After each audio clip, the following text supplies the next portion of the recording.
This is TWiT.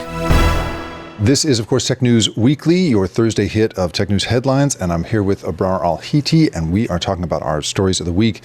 Abrar, mine, shocker, is an AI industry story, because that's all I think about these days. God help me. I love it, but I love to hear you talk about this. Well, I appreciate that. Thank you. Everyone else in my life is sick of it, so I'm glad that you That's why you're here. You're not overdosed on my takes here. So on Monday, as people presumably know, the kind people of OpenAI returned from their Christmas break, from their Thanksgiving break, presumably thinking they could just coast right into the holidays. Nope. Sorry, their boss drops a memo on them that says it's a code red. And the great journalist at Wall Street Journal, Berber Jin, got a copy of this memo. It was leaked to him. And that internal memo basically says, Altman telling people, you have more work to do on the day-to-day experience of the chatbot, according to the Wall Street Journal, including improving personalization features for users, increasing speed and reliability, and allowing it to answer a wider range of questions. So there were many ways you could sort of unpack this piece of news. I mean, the first, right, as a lot of people on my feeds have been doing, has to do with the cash crunch that eventually OpenAI is going to run into, and the idea that in this case, the company Altman's basically pulling people back from doing these other projects they were supposed to be working on. There's a personal assistant codenamed Pulse. There is ads. There is shopping agents in health and shopping, that kind of thing. And all these folks have supposedly been sort of pulled off those, at least temporarily, and put back on let's make ChatGPT better. And this is because Gemini is doing better and better. They have since their image generator Nano Banana came out, their numbers of monthly users have risen from 450 million to 650 million in the last few months. Right, big deal. And so that is a threat to ChatGPT, which is poised to clear 1 billion weekly users in the next few months, but still seems to be feeling the heat. So everyone sort of wants to cover this like a sports team, right? Like the who's up, who's down, and what's going on. And I'm interested in that to some extent. So let's start with that part of it, right? Like, do you, looking at this, think of this as is this a desperation move? And does, as so many people have suggested, do you think that basically not being able to spare all these people for advertising and personal assistant and agents suggests that there's like a resource crunch going on? What do you think? I'd love to hear your thoughts about this as well, but I think it's so interesting to think that OpenAI is so worried about Google, but it kind of makes sense. I mean, Google has it touches so much of what we do, right? So it's built into and really just shoehorned into every Google platform that we use, from Gmail to Docs to whatever, right? And so you can't avoid it. You can't avoid Gemini. And I'm one of those people that tries my hardest to avoid generative AI, and I can't avoid. God bless you, Gemini. bro. That's I try. great. I'm one of 5 people left on this earth, I think, that feel that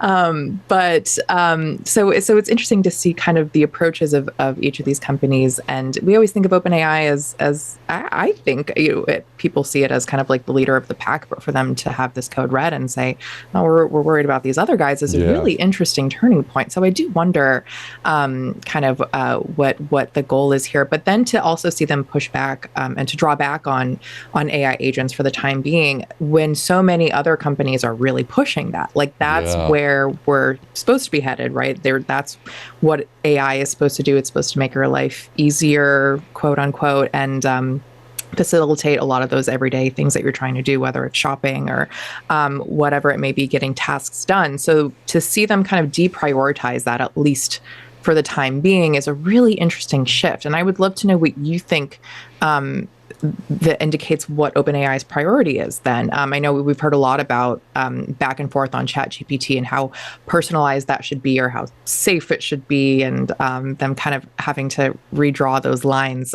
So what do you think is really happening here? Well, I mean, I think so what it harkens back to for me is this, this moment that we're in where you're seeing companies that have just one line of revenue. And again, this is like the sports coverage style. Right. There's the sort of the business sports coverage thing that I don't typically think about very much, but I've been on a few places lately having to sort of talk about the business upside and downside of these moves. So the other companies that have extra forms of revenue are the ones that at least investors seem to be most relaxed about when they say we're going to drop tens of billions of dollars on capital expenditures. So when a Meta says we're going to throw all this money at the infrastructure of AI, the investors don't like that because they don't do anything. They have no way of making money back off that. When Google does it, when they say we're going to be spending this incredible amount of money, not only is it a more acceptable percentage of the total revenue of the company, because they make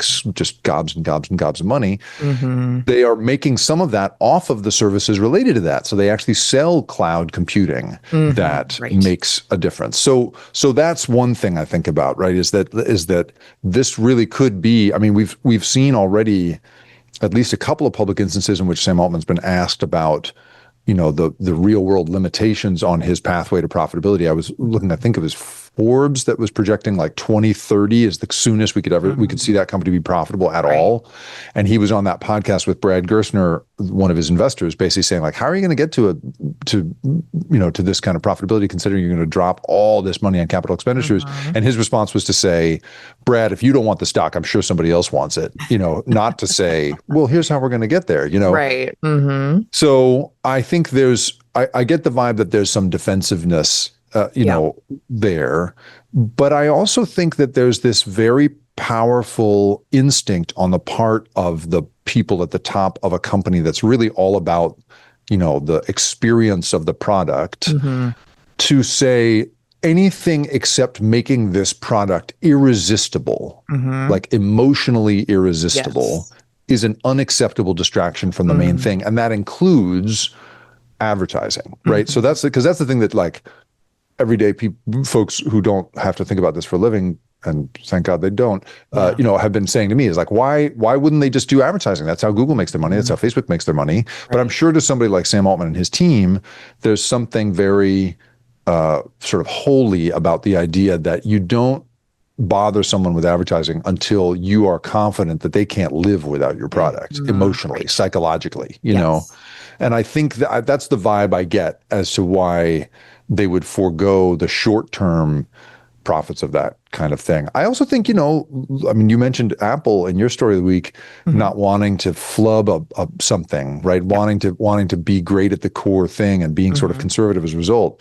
I feel like that attitude, I feel like there's echoes of that here where you're sort of saying, I want this product to be so infallibly great that no one's gonna, I don't want our reputation hurt by a bunch of lame ads that come through, sort of too early. I don't know. That's my early thought about it. Yeah, I think so too. I totally agree with that. And I've seen some interesting kind of projections of what advertising could look like on a platform like ChatGPT. And you're much more of an expert than I am in this, but I just spend too much time on X. But it's essentially like very, very Truman Show-esque interactions where you would like ask about something and then be like, well, might I suggest X, Y, Z? And it's like essentially becomes like, for ChatGPT becomes like a companion for a lot of people. So I'm like, so if I really go really deep into Uncanny Valley, just creepy futuristic vibes, it's like, that's the next influencer is like ChatGPT talking to you about what you should buy. And,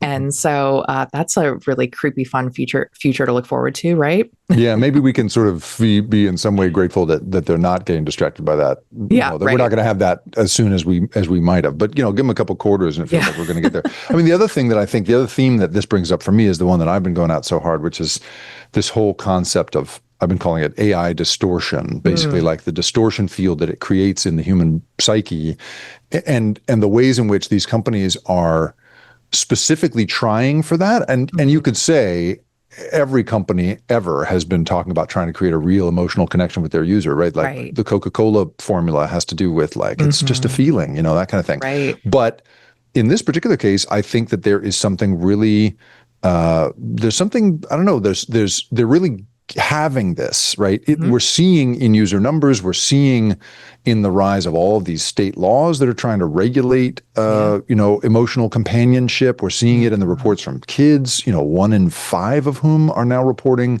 either themselves or knowing someone who has like an emotion, like an AI friend, right? Or even lover. I mean, like we're in a world in which these companies are, so Nick Turley, the head of ChatGPT at OpenAI, he posted around the code when the code red was announced, he basically said, we're going to make this thing, I'm paraphrasing here, but his words were more intuitive and emotional. Yeah. And it feels to me like that's the focus here, is make this thing so emotionally and psychologically compelling. Yeah. That, and they're doing it. That's the thing. Like we see in the numbers that is happening. And so for me, I think that's the core thing here. So the idea that this code red is pulling everyone back to that task is kind of an amazing thing. So that's the thing that I've been focusing on lately. Yeah. I mean, it's interesting too that with the GPT-5 model that so many people pushed back on that and said it was too cold, right? Like that's such a testament to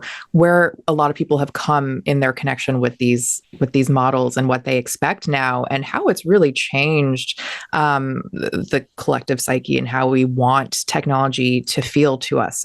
We don't care if this thing isn't real. We want to feel like it's our friend, and who cares if it affects the way we see the world and other people and ourselves. It's slightly terrifying, but that's the only way that you can make it that sticky thing in the way that social media has become that sticky thing. But this is taking it to the next level.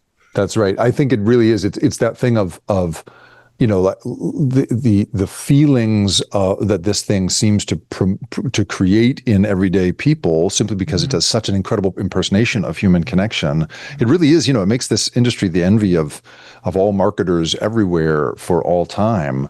But like you say, that is such a, I don't know, it's such a sort of like powerful feature of this particular kind of product, and seeing them realize that and double down on it, even as we're also seeing regulators and parents and teachers and everybody else starting to say, whoa, like, what is this exactly? Are we really should we really be letting this thing run wild with our brains? I think we tend to be pretty allergic in this country to the idea that anyone's manipulating us, but I feel like there's this powerful, the fact that these folks are saying so openly that this is the plan. Yes. Oh, it's wild. Feels to me like a real shift here. You enjoying this tiny taste of Tech News Weekly? I'm happy to hear it. You can check out the full show on our website, twit.tv/TNW, or you can watch it right here on YouTube. Just click the link below.